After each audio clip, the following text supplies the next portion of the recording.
Panchayat president, ward member, എല്ലാവരുടെയും പേര് പറയണ്ടല്ലോ, അതുകൊണ്ടാണ് അങ്ങനെ പറയുന്നത്. ബാക്കി ഇവിടുത്തെ എല്ലാവർക്കും എൻ്റെ സ്നേഹമായ നന്ദി അറിയിക്കുന്നു. കൂടാതെ ഏത് സംരംഭം നമ്മളെടുത്താലും കഷ്ടപ്പാടുകളുണ്ട്. കഷ്ടപ്പാടില്ലാത്ത ഒരു സംരംഭവും ഇല്ല. പിന്നെ ഒരു 5 അമ്മമാരെ നോക്കണമെന്നുള്ളൊരു ആഗ്രഹത്തിൽ ഇത് തുടങ്ങി. അത് ജോലി കളഞ്ഞേച്ച് വന്ന സമയത്ത് വിചാരിച്ചു, എൻ്റെ അമ്മയും അച്ഛനെ എനിക്കധികം നോക്കാൻ പറ്റിയില്ല, കാരണം അവർ പെട്ടെന്ന് പോയി. അതുകൊണ്ടൊരു 5 പേരെ സ്വന്തമായിട്ട് നമ്മുടെ സ്വന്തം കാശ് കൊണ്ട് നോക്കണമെന്ന് വിചാരിച്ചതേ ഉള്ളൂ. പക്ഷേ 5 എന്ന് പറയുന്നിടത്ത് 50-നും മേളിലും 70ഓളം ആയി അച്ഛനും അമ്മമാരും.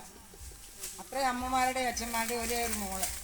ആ ഒരു രീതി ആണ്. അവരെ പട്ടിണിക്കിടരുത് എന്നുള്ള ഒരിതുണ്ട്. അതുകൊണ്ട് നമുക്കൊന്ന് സമ്പാദിച്ച് ഒരു കെട്ടിടം ഉണ്ടാക്കാൻ പറ്റിയില്ല. ഇപ്പോഴും 3 വാടക കെട്ടിടത്തിലാണ് സ്ഥാപനം നടക്കുന്നത്. എങ്കിലും ഇതുവരെ ഒരു നല്ല രീതിയിൽ നടന്നു പോകുന്നു എന്നുള്ളതാണ് വിശ്വാസം. ഇതുവരെ മറ്റ് പ്രശ്നങ്ങളൊന്നും ഉണ്ടാകാത്തതുകൊണ്ട്. പിന്നെ അതിന് സഹകരിച്ച് എൻ്റെ കുറേ പട്ടാളങ്ങളുണ്ട് ഇവിടെ. എന്ത് പറഞ്ഞ് എല്ലാവരുടെയും പേരെടുത്ത് പറഞ്ഞാൽ ഒത്തിരി നേരം പോകും.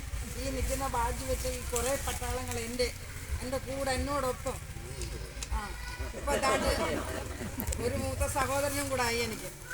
അപ്പോൾ ഇതിൽ കൂടുതൽ എന്ത് വേണം? അങ്ങനെ ആ ഒരു സംരംഭം 14 വർഷക്കാലവുമായി നടന്നു പോകുന്നു.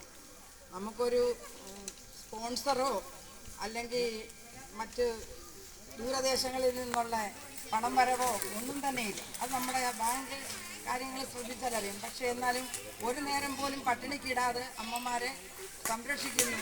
ഈ വലിയൊരു കൊറോണ വന്നപ്പോഴും നമ്മുടെ സ്ഥാപനം തിരുവനന്തപുരത്തെ ഏക സ്ഥാപനമാണ് ഒരാൾക്ക് പോലും, ഒരു വ്യക്തിക്ക് പോലും കൊറോണ വരാതെ സൂക്ഷിച്ചത്. അത് ഞങ്ങളുടെ സംഘാടകർക്ക് പോലും, അവരന്നും വെളിയിലെല്ലാം പോകുന്നുണ്ട്, ഇവരെല്ലാം വെളിയിൽ പോകുന്നുണ്ട്.